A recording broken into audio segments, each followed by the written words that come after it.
안녕하세요. 계속 제 이야기 엮어가기로 하겠습니다. 여기가 좀 소음이 심해서 뭐 잘 들릴지 모르겠지만 뭐 보는 사람 없어도 저만의 기록이라 제 스스로 재밌네요. 막상 해보니 그 부산 그 자갈치 앞에 그렇게 이제 배짜리 소개해 주는 데에서는 사실 갈 수 있는 배가 그렇게 좋은 배를 못 갑니다. 트롤선 같은 경우도 13명, 12명 정도가 정원인데요. 한 300톤 정도 되는 배죠.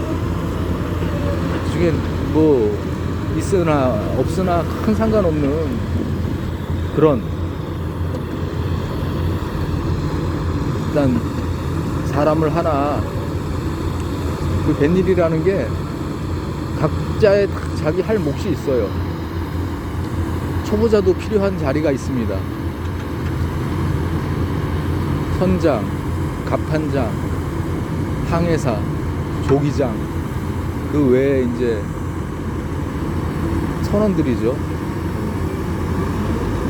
근데 이제 거기는 돈을 어떤 식으로 나눠갔냐면 보합제라고, 선장이 3, 갑판장이 2.5,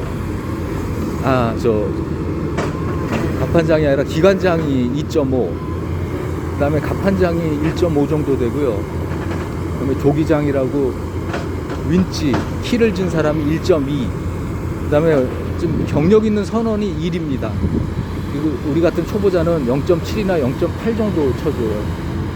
고기를 이제 잡아서 어시장에서 판 이익금을 나누는데, 예를 들어 100만 원이 이익금이 남았다 그러면 30만 원을 선장이, 25만 원을 기관장이, 0.7이면 얼마입니까? 한 7만 원 정도 가져가는 거죠. 근데 초보자를 엿쟁이라고 그럽니다. 엿쟁이는 탈 수 있는 배가 그렇게 경력 있고 좋은 배를 탈 수가 없어요. 어떤 선장을 만나느냐에 따라서 어획거가 확 달라지거든요.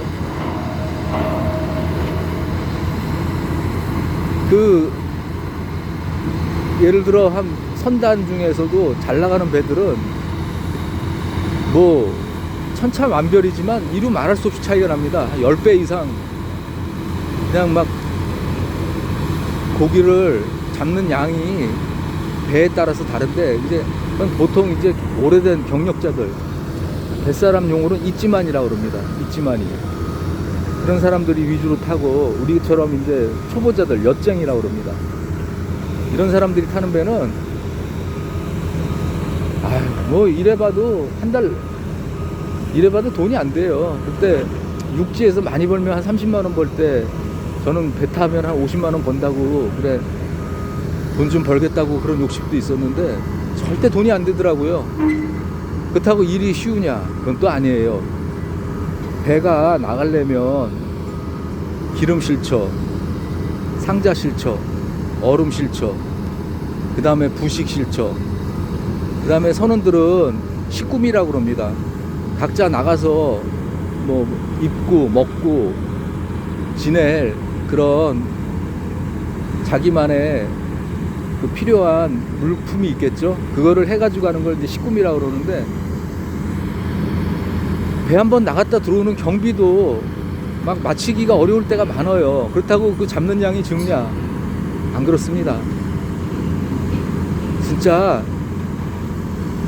그물이 터지도록 잡아가지고 그 고생을 하고 와도 큰 돈이 안 되더라고요. 정말로 큰 돈이 될 때는 정말 어창이 미어지도록 터지게 그냥 고기를 잡았는데, 사람이 그 정도 하려면요 정말 피똥 쌉니다. 정말 갑판에 있는 고기를 다 도로 좀 갖다 버리고 싶더라고요. 쉴 틈이 없습니다. 쉴 틈이. 뱃일이라는 게 보통 트롤선은 한 차가 한번 나갔다 오는 게 3, 4일, 고기가 잘 안 잡히면 일주일 정도 이렇게 작업을 합니다. 근데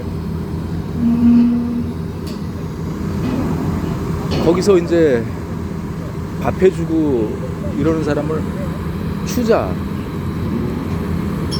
또는 뭐 화장이라고 이렇게 부르죠.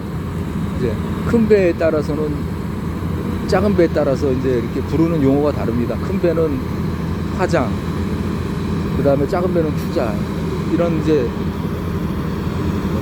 밥 해주는 사람들이 이제 좋은 고기 올라오면 싹 갔다가 이제 물에 뜨고 사시미 치고 그러는데, 그때만 해도 제가 육지에서만 살던 사람이 회를 먹어봤어야죠. 그 좋은 회 맛도 못 봤습니다.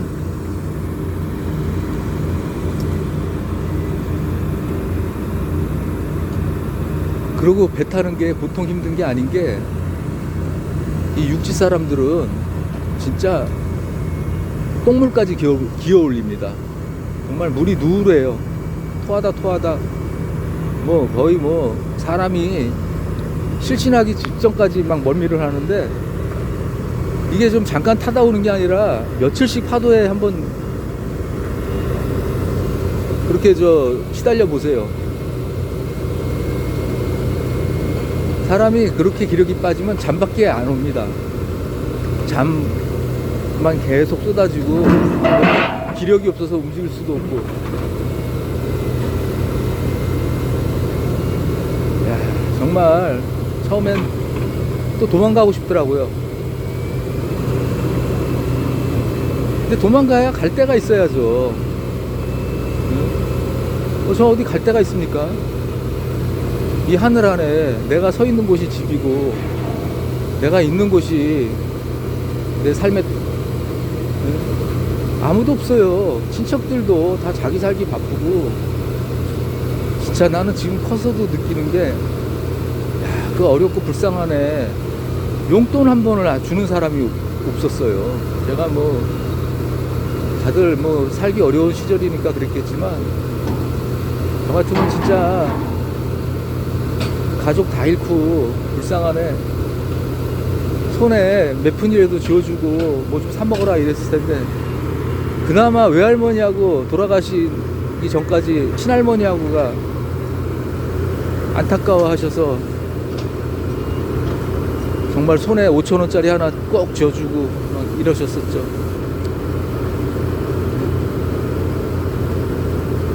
그 배를 타면 정말 담배도 필 시간이 없을 정도로 일이 많습니다. 누군가 담뱃불을 계속 붙여서 입에다 넣어주고 왜 그러냐면, 갑판에 데끼라고 그러죠. 갑판을 고기가 이렇게 쌓이면 그거를 상자에 담아서 어창에다 집어넣는데, 그 일 끝나기 전에 벌써 고기가 잡혀서 그 위로 다시 또 고기가 쌓입니다. 그러니까 잠잘 틈이 없어요. 유일하게 쉬는 시간은 출항할 때하고 돌아올 때 그물 걷어가지고. 그러니까 뭐 보통 배가 종류가 많습니다. 저는 트롤선을 탔는데 뭐 안강망도 있고, 체납기배도 있고, 홍바리배도 있고, 단지배도 있고, 선망배도 있고, 대구리배도 있고, 또 어떤 종류를 타느냐에 따라 조금 다르겠지만 다 험하고, 내가 자영업으로 몰고 나가서 일하고 싶을 때 하고 돌아오고 싶을 때 돌아오는 거 아닌 다음에, 지금은 좀 나아졌겠죠. 설마 옛날처럼 그렇게 열악하겠습니까? 그래도 돈 되는 배들은 그 당시 한 50만 원씩은 벌던 것 같아요. 저는 기껏 와봐야 한 달에 돈 10만 원밖에 못 받습니다. 한학차 갔다 오면 고기 한 상자씩을 이렇게 주거든요. 나가서 목욕하고 식구미 아까 말씀드렸죠. 다시 타고 나갈 때 뭐 같은 거 좀 사라고 고기 한 상자씩 주면, 그거 이제 자갈치 아줌마들한테 그걸 팝니다. 그 당시 이제 보고 같은 거 꽤 쳐줬죠. 옥돔이나 아니면은 아구도 그 당시 이제 가격이 꽤 됐습니다. 그런 거 한 사정씩 받아가지고 이제 팔고. 근데 아무튼 견뎌냈습니다. 그래서 그 배가 덕양호죠. 덕양호를 한 1년 정도 타다가 남경호란 배로 옮겨 탔어요. 그것도 트롤선인데, 야, 그때 조금 이제 돈이 되더라고요. 그 배는 이제 좀 틀이 잡힌 배니까 아무래도 어획고가 다릅니다. 야, 진짜 그때 일화를 얘기 드리면 일이 너무 힘들고 정말 이렇게 살아야 되나 싶어가지고 남들 다 잘 때 갑판으로 나갔죠. 막상 바다로 뛰어들라고 이렇게 보니까 잔잔하던 바다가 막 꿈틀꿈틀거리면서 막 겁이 나더라고요. 정말 살고 싶은 마음은 없었습니다. 그때만 해도 그냥 거기서 톡 뛰어내리면 그냥 끝이에요. 그물에 해골바가지도 많이 올라옵니다. 정말 안 잡은 배가 그 사람 죽어가지고 해골만 있는 것들이 그물에서도 이렇게 잡히기도 하고, 그 저인망어선은 안 잡히는 게 없습니다. 물론 그때 쥐고기를 주로 잡으러 이제 쥐고기 어탐을 했는데 쥐고기가 안 나면 뭐 다른 것도 잡았죠. 상어니 고래니 뭐 다 잡힙니다. 거북이도 어떤 미친놈이 거북이 입에다가 그냥 소주병을 껴놔가지고 죽은 거북이도 봤고요. 그런 놈들은 벌 받습니다. 남경호 탈 때 돈을 조금 이제 모았죠. 그러다가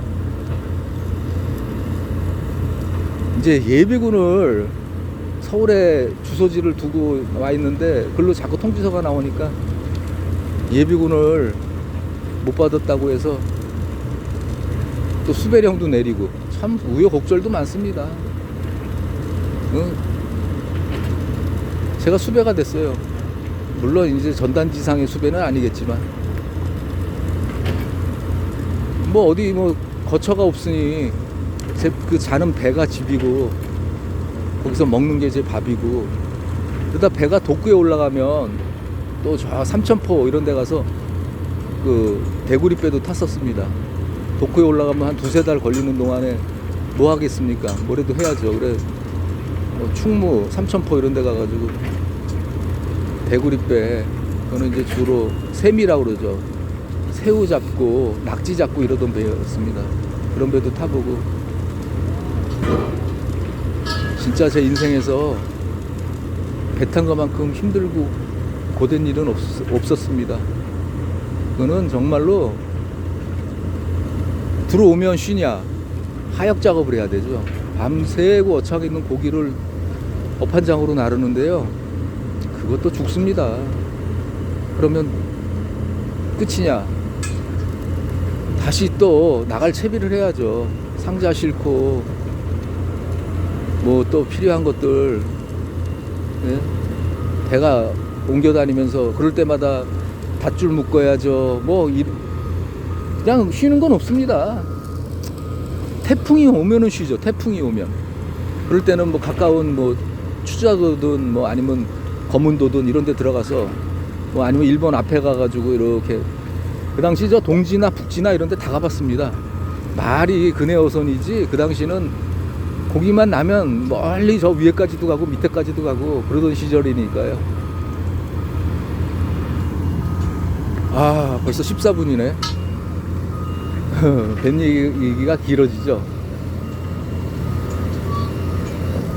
그렇게 배를 타다가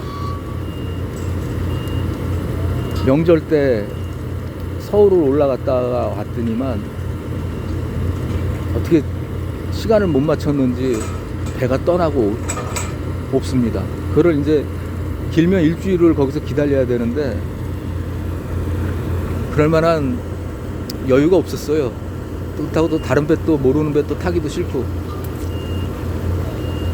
뱃사람들 용어로는 그물 던지는 걸 투망, 그 다음에 걷는 걸 양망. 그때도 일본 용어를 많이 썼죠. 앞으로 가는 걸 고해, 배가 뒤로 가게 하는 걸 아지땅. 예, 다 그런 식으로 배를 이제 뒤로 가게 신호하려면 아지땅 아지땅 막 이런 말을 씁니다. 그때 고생은 앞으로 살면서 더 이상 그런 고생은 없었을 거예요. 근데도 사람이 1년이 지나니까 적응이 되더라고요. 완전 뱃사람이 다 됐었습니다. 그 세월을 또 견뎌내게 되더라고요. 또 이 일을 다시 하겠다고 내려갔는데 그 배를 놓치는 바람에 그게 한 2년 정도 탔습니다. 그 배를. 배를 한 4개 정도 탔는데요. 대구리배, 통바리배, 프롤선 2척 해가지고 그게 2년 전부에서 2년 반 정도 세월이 됩니다. 나이가 한 25, 6살 됐죠. 이제 이때까지만 해도 참 고독하고 고달프고 고된 인생 진짜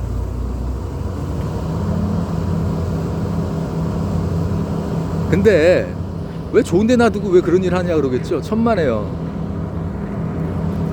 물려받은 거 없고 주변에 도와주는 사람 없고 내가 배운 거 없고 그러면 주변에 할 수 있는 일이 그런 일들밖에 없어요. 그 다음에 좀 뭔가 좀 해보려고 하면 공부를 해야 되는데 공부할 그런 머리도 안 되지만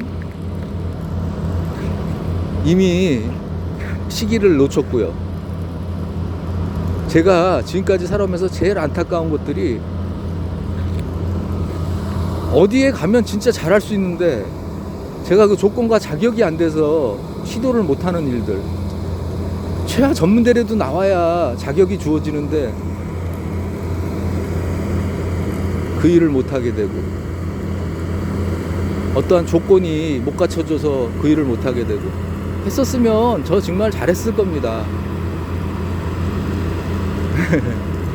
아무튼 너무 길어진 입은 또 지루하실 테니까 오늘 또 여기까지 하겠습니다. 이제 배 탄 거 끝나고 그래 이제 배 놓치고서 다시 이제 그때 서울로 왔습니다. 왜? 고향이 서울이니까 그래도 또 마치면 어디든 마치면 서울로 오게 되더라고요. 또 그 이후의 이야기 들려드리겠습니다. 감사합니다.